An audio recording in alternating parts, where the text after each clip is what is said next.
তো বন্ধু কত মাছ ছাড়লো? 25 মন ছাড়ছি, আরো ছাড়ার। আসসালামু আলাইকুম। ওয়ালাইকুম আসসালাম। ভাই একটু সাহায্য করতেন। সাহায্য? তোমাকে দেখে তো সুস্থ সবল মনে হচ্ছে, তুমি তো চাইলে কাজ করে খেতে পারো। স্যার কেউ কাজকর্মও দেয় না, কেউ বিশ্বাসও করে না, হাতে টাকা পয়সাও নেই স্যার।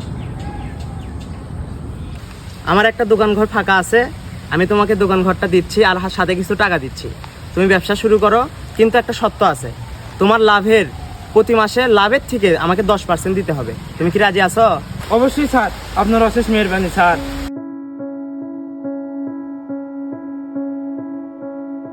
টানা 6 মাস কষ্ট করার পরে আজকে দোকানের মালিক আমি। কেমন চলছে তোমার ব্যবসা?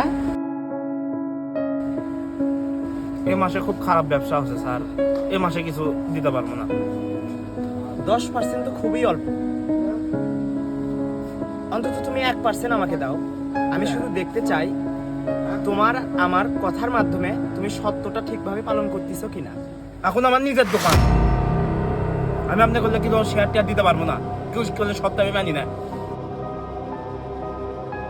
আচ্ছা ঠিক আছে, যেমন তুমি তোমার সত্য ফিরিয়ে নিয়েছো, আমি আমার দোকান ফিরিয়ে নিচ্ছি। থাকো।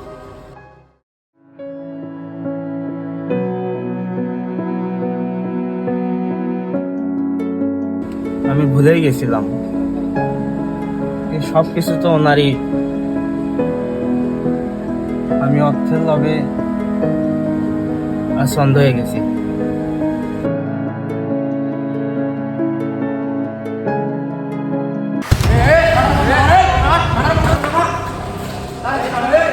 আমরা প্রতিনিয়ত এমনটাই করি।